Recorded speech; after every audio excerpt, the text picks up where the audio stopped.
तमालपत्राचं तेल तयार करून गुडघेदुखीसाठी जरी तुम्ही वापरलं तरीसुद्धा चालतं, किंवा वातरक्तसारखा जेव्हा अंगठ्याला सूज असते तिथे देखील तुम्ही हे जे तमालपत्र आहे ह्या तमालपत्राचं तेल लावू शकता। नमस्कार, वैद्य सुविनय दामले।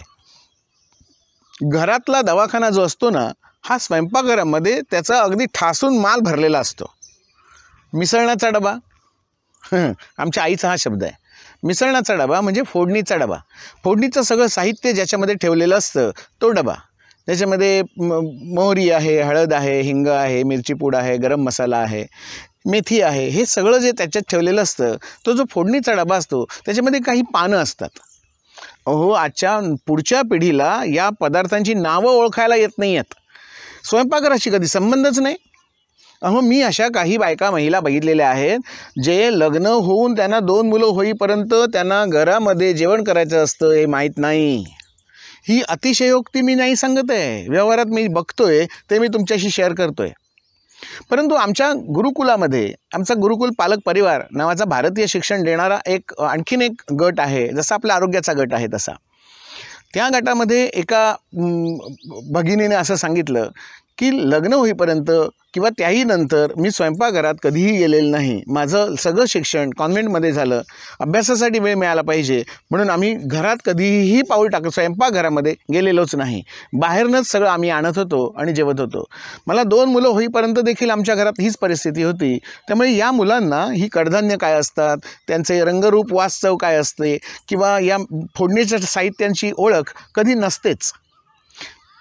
ते गुरुकुल एक केल्यानंतर तिच्यामध्ये जो ट्रिमेंडस फरक पडला, त्यावर तिने 25,000 रुपये लावून 1 महिन्याचा कुकिंगचा कोर्स केला आणि जेवण करायला शिकले। मागच्या महिन्यात जेव्हा आमची भेट झाली तेव्हा तिने प्रांजळपणे मान्य केलं की आपण सांगत होता ते एकदम बरोबर आहे, आईनं केलेलं जेवण आणि बाईनं केलेलं जेवण यात खूप फरक पडतो। आता माझी मुलं देखील कुकिंग ही खूप आवडीचा विषय त्यांच्या झालेला आहे। असो, सांगायचं होतं पुढच्या पिढीला या आपल्या सगळ्या घरगुती औषधांची माहिती व्हावी, यासाठीच आपला हा उपक्रम आहे घरातला दवाखाना। ती जी पानं आहेत ही पानं नेमकी कसली असतात आणि काय वापर होतो या पानांचा? तमालपत्र या नावाने, तेजपत्ता या हिंदी नावाने ही पानं बिर्याणीमध्ये तरंगताना दिसतात। या पानांचा जो वास आहे हा वास अत्यंत तीक्ष्ण परंतु खूप आल्हाददायक, हृद्य असा सांगितलेला आहे। तमालपत्रातही तेल असतं। आता तमालपत्र हे दालचिनीचंच एक रूप आहे। दालचिनी म्हणजे तेज, ज्या गोव्याच्या भाषेत ह्याला तेज असं म्हणतात, की हे जे झाड आहे दालचिनीचं झाड आहे, या झाडाची जी साल आहे ती दालचिनी या नावाने आपल्याला अशी गुंडाळलेली मिळत जाते। आणि त्या झाडाची जी पानं आहेत या पानाला जेव्हा वाळवलं जातं तेव्हा त्याला तमालपत्र, तेजपत्ता असं म्हटलं जातं। ती विशेषतः बिर्याणीमध्ये वापरले जातात। रोजच्या साध्या भातामध्ये देखील जरी वापरली तरी तो भात वेगवेगळ्या फ्लेवरचा होऊ शकतो आणि औषधी गुणांचा होऊ शकतो। जगामध्ये जे जे वनस्पती आहे हे प्रत्येक हे औषध आहे असं सांगितलं जातं। मग त्या औषधांचे गुणधर्म आपल्याला माहितीच असले पाहिजेत का? असं काही अट नाही आहे। तुम्हाला जे जे वापरायचं असतं ते युक्तीने वापरलं तर तुम्हाला त्याचा फायदा त्या औषधांना जो द्यायचा आहे तो मिळणारच आहे। मग त्या औषधांचे गुणधर्म तुम्हाला माहिती असोत अथवा नसोत परिणाम तर दिसणारच।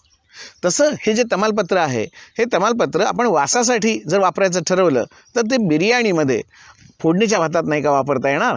वापरता येऊ शकतं। जसं तमालपत्र वापरू शकतो तशी लवंग आपण साखर भातात नाही का घालत, वापरू शकतो। या पद्धतीमध्ये युक्तीने या फ्लेवरचा वापर आपल्याला करता यायला पाहिजे।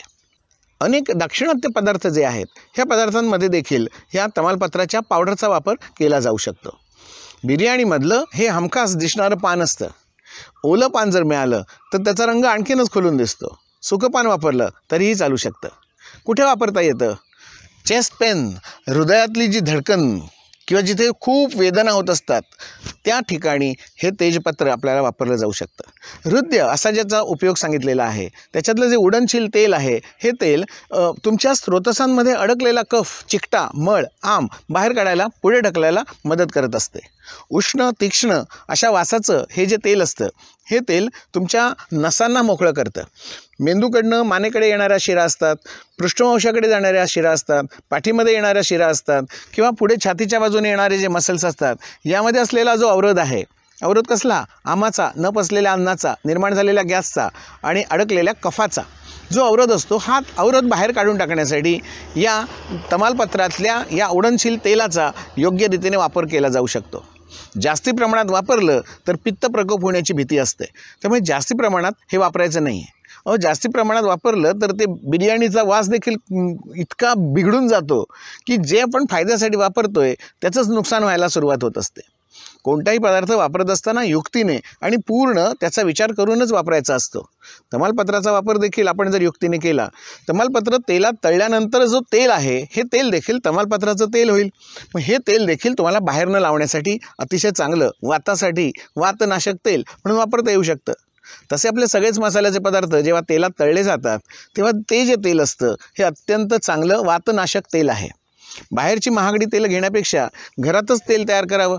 त्याच्यामध्ये तेल गरम झाल्यानंतर टाकावी हिंग, टाकावी मोहरी, टाकावी हळद, टाकावा ओवा, मेथी टाकावी, तमालपत्र टाकावं, लवंग, वेलची, बडीशेप घालावीत आणि जे तेल तयार होईल त्यातलं 2 चमचे तेल बाजूला काढून ठेवलं तर जेवणात सुद्धा तेल कमी करा हो असा जो सल्ला दिला जातो त्यांचंही समाधान होतं आणि आपल्याला जे तेल आहे हे स्नेहनासाठी वापरता येऊ शकतं.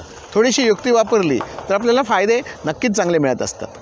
तमालपत्राचं तेल तयार करून गुडघेदुखीसाठी जरी तुम्ही वापरलं तरीसुद्धा चालतं, किंवा वातरक्तसारखा जेव्हा अंगठ्याला सूज असते तिथे देखील तुम्ही हे जे तमालपत्र आहे ह्या तमालपत्राचं तेल लावू शकता, किंवा ही जी दालचिनी आहे त्याची मदन कन्सन, सिस्टर्न कन्सन म्हणू, तर ही जी दालचिनी आहे ही उगाळून देखील आपण लावू शकतो.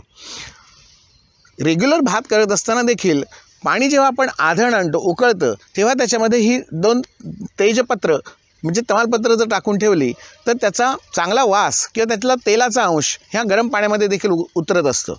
प्रत्येक वेळी तेलातच तळली पाहिजेत आणि तुपात घोळली पाहिजेत असं काही नाही आहे. साध्या पाण्यामध्ये देखील याचा फ्लेवर येत असतो आणि मग धुतलेले तांदूळ त्याच्यात टाकलेत त्यानंतर तयार होणारा भात देखील हा तमालपत्राच्या एका माइल्ड फ्लेवरला जन्म देणारा असतो. आणि जेव्हा भात शिजत असताना तमालपत्र आत पडतं तेव्हा त्याचा वास जो असतो हा त्या भाताच्या आतपर्यंत मुरतो आणि मग नंतर केलेली बिर्याणी जी असते हे आणखीन चांगल्या चवीची असते. चवीनं खाणार त्याला देव देणार असं म्हणतात. पाश्चात्याने कुठून समजणार, कारण त्यांच्याकडे मसाला ही संकल्पनाच नाही आहे. त्यांना आत्ता कळायला लागलं आहे दालचिनी हे त्यांच्यासाठी आत्ताचं बिस्किट्समध्ये वापरलं जाणारं एक फ्लेवर्ड द्रव्य झालेलं आहे. त्याचे औषधी गुणधर्म असतात ते आपण काही नंतरच्या भागात बघूया. धन्यवाद.